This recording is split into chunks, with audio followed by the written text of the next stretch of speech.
रत्नागिरी में मिरिया Nagpur 4 lane highway के चौड़ीकरण के लिए प्रशासन ने 15 अनाधिकृत निर्माणों को पुलिस सुरक्षा के साथ ध्वस्त कर दिया। तहसीलदार राजाराम माथरे के मार्गदर्शन में यह कार्रवाई की गई, जिसमें जेसीबी की मदद से बाधक संरचनाओं को नष्ट कराया गया। यह कार्रवाई झाड़ागांव से नाचने के बीच कराई गई, जहां कुछ विरोध के बावजूद पुलिस की मौजूदगी में काम पूर्ण हो सका।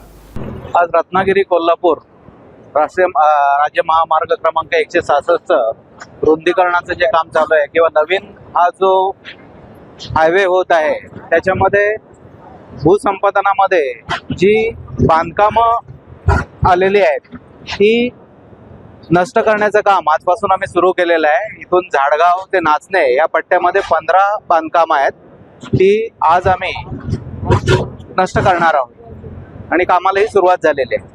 पुरेसा पोलीस बंदोबस्त आहे। माननीय जिल्हाधिकारी महोदयांच्या आदेशानुसार आणि माननीय प्रांताधिकारी रत्नागिरी यांच्या आदेशान्वये ही कारवाई चालू आहे।